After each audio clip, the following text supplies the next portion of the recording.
Today, it gives me a great pleasure to present to the University of Metaphysics my creative project. I'll be interviewing a 20-year-old youth.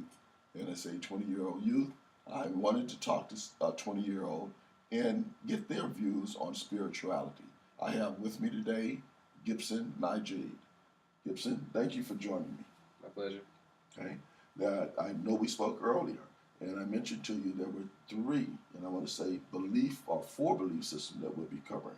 And I wanted to hear your views of those belief systems. I'm not looking for any particular things. I just want to know what your experience has been and how you feel about them, and share them with us. Okay, and I'm going to say with us because this project will be submitted to the University of Metaphysics for their reviewing, and I'm quite sure that they will glean from you that you have some views that would be very interesting. The four that I like to cover, one would be Christianity. Let's start there. Christianity, I believe, is overwhelmingly the most accepted religion. Okay. At least in the United States, I can say that it's the most accepted religion. It's kind of the norm as far as religious tendencies go. I attended Catholic school in my youth, and from that experience, I can say it's definitely a community religion. It's something where you step in faith and you're not walking alone. You're walking with a group of people. Okay.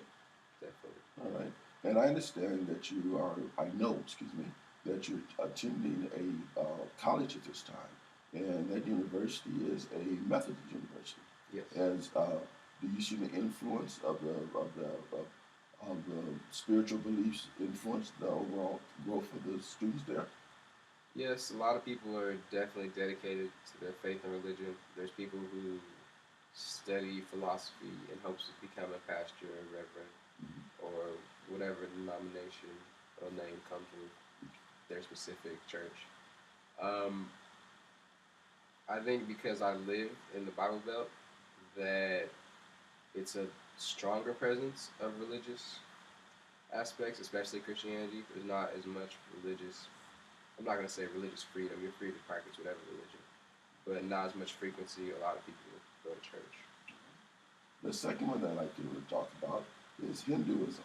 And I know that you've had some world travels and you had opportunity to stay in India. If you don't mind, what encouraged you to go to India, first of all? I went to India on a study abroad program, and it was pretty much going for school, but also learning about the culture and society that India has. Okay. And from a spiritual standpoint, how would you view India? It's definitely a religious culture. I think it's a lot more open-ended. There's a lot more different religions present, and people, they're more open to speaking about their religion. They'd rather teach you than have you be ignorant to like what they're going through. Where I feel like in America, a lot of people get cut off in their religious preferences. They get stuck in what they know, and it's their faith. And faith is such a strong connection. But in India, it's more of, okay, we understand that you believe in this, but if you're gonna come to me with like an issue or something, I want you to understand where I'm coming from also.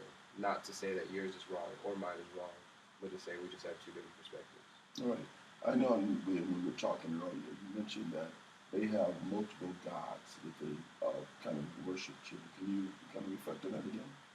I believe Hinduism is polytheistic, which they believe in multiple gods. I think that's interesting because a lot of the time, well, as far as Christianity, you have gods, but you also have saints.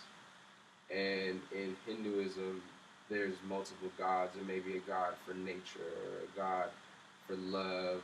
And maybe having multiple gods provides advantage, not to the god per se, but to the person, because instead of sending everything that you always have to the same god, you sending specific messages to different gods, or you can place energy into different beings versus just having one option all the time.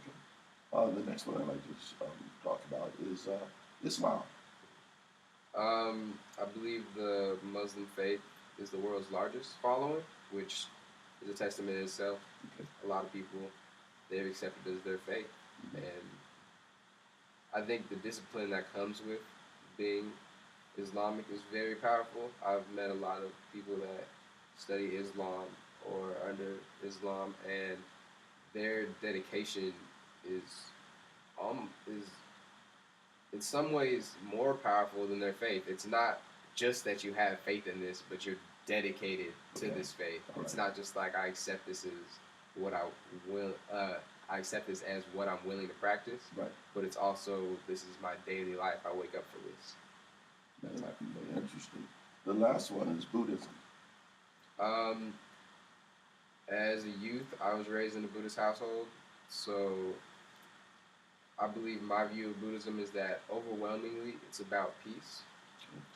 Um, the idea of Buddhism is that there was once a Buddha, and he taught many people, and from his teaching there was many followings. Yes.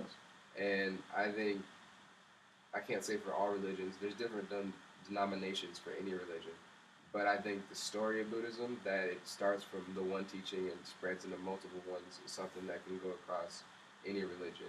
But it's very interesting that it follows like that. There's kind of a string that goes through these what I refer to as very organized belief systems, and it seems as though in all four they do a great deal of meditation. Have you ever participated in meditation? No.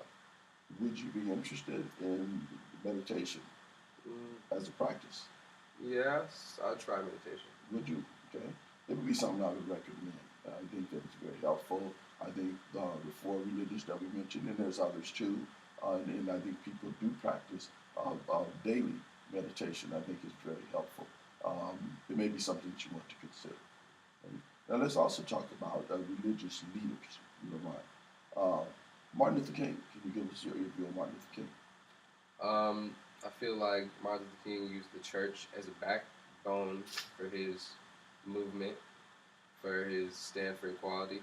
I think a key element to that is that he aimed to help African Americans, and African Americans up to that point were brought up in the church. Okay. So, as much as his faith goes, Yes. like he needed the church a lot more than it needed him. I think that's the only way I can put that. He needed the church because that's where his people were Okay. as well. But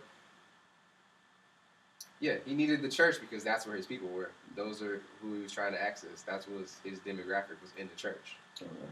Yeah. All right, well put. I want to once again want to thank you for participating in this.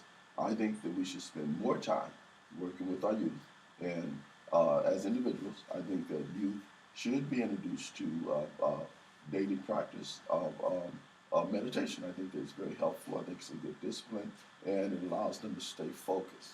And I can't thank you enough for joining me. Now, to the university, I want to thank you for reviewing this project. And I do have one other thing I want to share with you. Gibson Najee is my son, and we're very pleased with him, with his travels. And I also have my daughter, who you don't see, who happens to be recording this, and we're very pleased with her. She's also a student at the university. So we ask you to accept this project on behalf of our family and continue on with the work which you're doing, trying to help people get better, serving as spiritual leaders and healers. Thank you. You get Thank you. And thank you, Gibson, again.